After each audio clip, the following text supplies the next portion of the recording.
Hi hello నమస్తే welcome to my channel Priya's voice.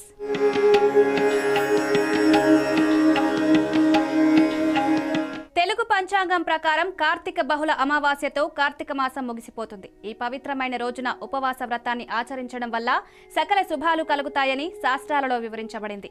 Karthika అమావాస్య రోజున సూర్యోదయం కంటే ముందే నిద్రలేచి స్నానం చేసిన అనంతరం తులసి కోట వద్ద దీపారాధన చేయాలి. ఆ తర్వాత పరమేశ్వరుని దేవాలయానికి లేదా విష్ణుమూర్తి గుడికి వెళ్లి ఆవు నెయ్యితో దీపాలను వెలిగించి స్వామివారి దర్శనం చేసుకోవాలి. ఇలా చేయడం వల్ల మీకు లక్ష్మీదేవి అనుగ్రహం కూడా లభిస్తుందని శాస్త్రాలు చెప్తున్నాయి. ఈ నేపథ్యంలో హిందూ మత విశ్వాసాల ప్రకారం అమావాస్య ఏ రోజున వచ్చింది, నవంబర్ 30న లేదా డిసెంబర్ 1న అనే విషయాలతో పాటు శుభ సమయ వివరాలు, కార్తీక అమావాస్య ప్రాముఖ్యతల గురించి పూర్తి వివరాలను ఇప్పుడు తెలుసుకుందాం.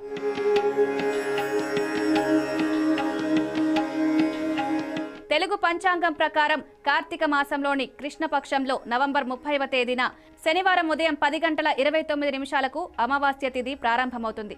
ఆ తర్వాత రోజు అంటే డిసెంబర్ 1వ తేదీ ఆదివారం ఉదయం 11:50 వరకు ఉంటుంది.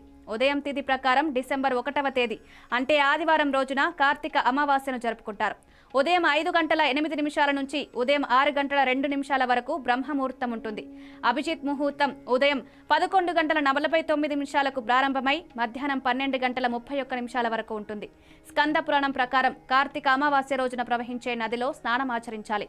ఈ పవిత్రమైన రోజున మీ సామర్థ్యం మేరకు దీపాలు, ఆహారం, దుస్తులను దాన ధర్మాలు చేయాలి. అమావాస్య రోజున సంధ్యావేళలో సూర్యాస్తమయం ముగిశాక చీకటి పడిన తర్వాత నూనెతో దీపం వెలిగించాలి. ఇలా చేయడం వల్ల లక్ష్మీదేవి అనుగ్రహం మీకు తప్పకుండా లభిస్తుంది.